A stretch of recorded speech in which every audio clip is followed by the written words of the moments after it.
Hello student, आज की इस वीडियो में हम एक और अपडेट आपके लिए लेकर के आए हैं। और ये अपडेट आप बहुत लोग पूछ रहे थे कि सर कैसे बीटीएससी एएनएम का जो केस यहाँ पर जो डबल बेंच में हुआ है, एलपीए जो दर्ज हुआ है, वो कैसे जानेंगे। केस के बारे में बता दीजिए कि कैसे कैसे सब कुछ समझा जाता है, सुनवाई का डेट कैसे देखेंगे और उसका स्टेटस कैसे देखेंगे, उसका ऑर्डर जो आता है वो कैसे देखेंगे। तो ये सब कुछ मैं आपको इस वीडियो में बता देता हूँ, क्योंकि आप लोग जो कमेंट करते हो और उसमें से जो अच्छा कमेंट रहता है मैं उन सब कमेंटों पर वीडियो लेकर के आते रहता हूँ। तो आज के इस वीडियो में यही सारे बातचीत हम लोग करने वाले हैं। चलिए डायरेक्ट हम लोग चलते हैं और आपको दिखाते हैं कि कैसे कैसे सब कुछ यहाँ पर समझते हैं। सबसे पहले क्या करेंगे, अपने मोबाइल का गूगल खोल लेंगे। ठीक है, गूगल खोलने के बाद क्या करेंगे, इसमें हम लोग लिखेंगे पटना हाई कोर्ट। ठीक है, यहाँ पर लिख देंगे हम पटना हाई कोर्ट। चलिए हम यहाँ पर पटना हाई कोर्ट यहाँ पर लिख लिए। ठीक है, यहाँ पर देख पाएंगे पटना हाई कोर्ट .gov.in लिख लेंगे, पटना हाई कोर्ट .gov.in। और इस पर हम लोग क्या करेंगे, सर्च करेंगे। अब जैसे ही सर्च करेंगे इस तरह से मेरा खुल करके आ जाएगा, पूरा यहाँ पर सामने खुल करके आ जाएंगे। ठीक है, अब यहाँ पर हम लोग जब देखेंगे नीचे में, ठीक है, इस तरह से हम लोग नीचे चलते हैं और नीचे में चलने के बाद यहाँ पर देख पाएंगे केस स्टेटस लिखा हुआ है। ठीक है, यहाँ पर आप लोग देख पाएंगे केस स्टेटस, इस तरह से यहाँ पर देख पाएंगे। मैं इसका लिंक डिस्क्रिप्शन में डाल दूंगा, आप लोग सेव करके रख लेना लिंक को। ठीक है, बुक मार्क करके आगे भी आप लोग डायरेक्ट चेक कर पाएंगे और इसके लिए बार बार आप लोग कमेंट करने की जरूरत नहीं पड़ेगा। ठीक है, केस स्टेटस पर हम यहाँ पर क्लिक कर डालें। जैसे ही केस स्टेटस पर क्लिक करेंगे इस तरह से मेरे सामने खुल करके आएंगे।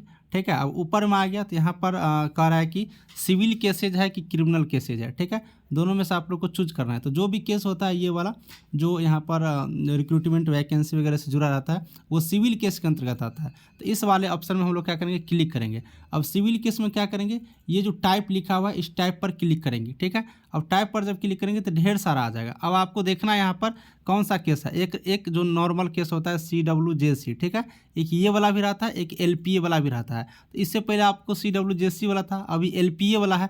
तो हम लोग इसमें यहाँ पर देखेंगे कि LPA कहाँ पर लिखा हुआ है। ठीक है, तो हम लोग यहाँ पर LPA सर्च कर लेते हैं, देख लेते हैं। चलिए आ गया, यहाँ पर लिखा हुआ है, यहाँ पर LPA लिखा हुआ है, लेटर्स पेटेंट अपील यहाँ पर लिखा हुआ है LPA। अब इस पर हम लोग क्या करेंगे, क्लिक करेंगे। चलिए हमने यहाँ पर क्लिक कर दिया, अब LPA सेलेक्ट हो गया। अब यहाँ पर कहता है केस नंबर दर्ज करने के लिए, तो केस नंबर कितना है 238 है ना। तो यहाँ पर आप लोग याद रखे रहना इसको 238 238 ईयर कब, तो 2024 में हुआ। ठीक है, तो यहाँ पर लिखेंगे 2024। इसके बाद इसमें कैप्चा कोड ये अपने आ जाता है, तो इस कैप्चा कोड में हम लिखेंगे 100 है तो 100। ये चेंज होते रहता है, आप जैसे जैसे खोलोगे बार बार चेंज होगा। तो जो चीज़ यहाँ पर दिखेगा वही यहाँ पर डाल देंगे। उसके बाद यहाँ पर क्या कर रहा है कि भाई सर्च कर दो, तो चलो हम सर्च कर देते हैं। अब सर्च जैसे ही करेंगे इस तरह से खुल करके सामने सब कुछ आ जाएगा। देखिए आ गया LPA, यहाँ पर केस नंबर आ गया। देखिए डेट ऑफ फाइलिंग 7 मार्च को था, रजिस्ट्रेशन डेट 7 मार्च को था। यहाँ पर सारा कुछ सब कुछ यहाँ पर दिख रहा है। ठीक है, एक्शन डेट यहाँ पर नहीं दिया गया है। जब हाईकोर्ट यहाँ पर एक्शन डेट देंगे तो वो यहाँ पर लिखा रहेगा। सब कुछ इस तरह से आप यहाँ पर देख पाएंगे। तो इस तरह से आप केस के बारे में खुद से समझ सकते हैं। इसके लिए अब आप लोग को पूछने की जरूरत नहीं पड़ेगा। ये चीज़ आप देख लिए। उसके बाद यहाँ पर हम लोग दूसरा चीज़ देखते हैं कि केस का ऑर्डर जो होता है वो कैसे देखेंगे। अब केस का ऑर्डर देखने के लिए पुनः फिर वही बात करेंगे, पटना हाई कोर्ट यहाँ पर लिखेंगे, पटना हाई कोर्ट की तरफ से, तो पटना हाई कोर्ट लिखेंगे। अब पटना हाई कोर्ट लिखने के बाद हम लोग सर्च करेंगे। जैसे सर्च करेंगे ये वाला खुल कर आ गया। अब सेम चीज़ नीचे में लिखा रहेगा। ठीक है, जजमेंट एंड ऑर्डर, इस जजमेंट एंड ऑर्डर पर क्लिक करेंगे। और फिर जैसे जैसे केस नंबर डाले, ईयर डाले, डाल करके हम लोग देख लेंगे। अब जैसे ही जजमेंट पे हम लोग करेंगे इस तरह से पुनः फिर आ जाएगा।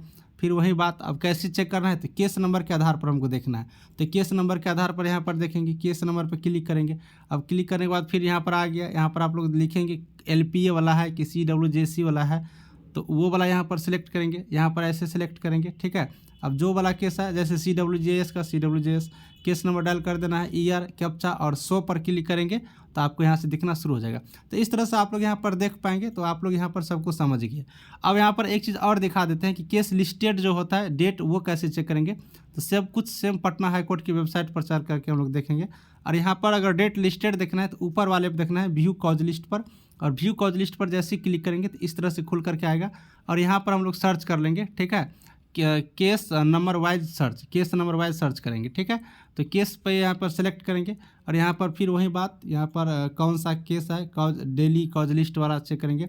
ऐसे यहाँ पर क्लिक करेंगे तो ढेर सारा आ जाएगा। आप अपना यहाँ पर क्लिक कर लेना, केस नंबर डालना, केस ईयर डालना, उसके बाद इंटर कैप्चा डालना, ठीक है। इस तरह से डालने के बाद सब कुछ यहाँ पर सबमिट करेंगे तो आपको दिखने लगेगा कि किस डेट में कितने नंबर कोर्ट में आपको यहाँ पर आपका केस का सुनवाई होगा। तो इस तरह से आप यहाँ पर अपना केस के बारे में देख सकते हैं। इसके अलावा आप लोग कोई भी केस के बारे में यहाँ से जानकारी प्राप्त कर सकते हैं, बस आपको केस नंबर प्राप्त होना चाहिए, ठीक है। उसके आधार पर देखने का हम आपको ये सिस्टम बता दिए। इसके अलावा इस जो वेबसाइट है इस पर बहुत सारा चीज़ है जो पटना हाई कोर्ट से रिलेटेड आपको जानकारी मिल जाएंगे, तो आप लोग इसका यूज करके जानकारी प्राप्त यहाँ से खुद से कर सकते हैं। अब इनके लिए आप लोग फ़ोन मत करिएगा। एक बात और मैं बता दूँ, बहुत सारे लोग मेरा नाम लेकर के अफवाह फैला रहे हैं, कृपया अफवाह ना फैलाएं। उससे क्या होता है ना कि मतलब दिक्कत तो हो जाते हैं बहुत सारे लोगों को, और मुझे भी दिक्कत होता है, और ऐसा नहीं करना चाहिए, ठीक है। मैं तो इन सब चीज़ों पर विश्वास नहीं करता हूँ, लेकिन आप लोग ऐसा ना करें। जो चीज़ फैक्ट है मैं वही दिखा रहा हूँ। और इसी तरह की नई नई जानकारी के लिए आप लोग सब्सक्राइब करना आप अपने भाई चंदन के चैनल को। मिलूंगा नेक्स्ट वीडियो में। Thank you.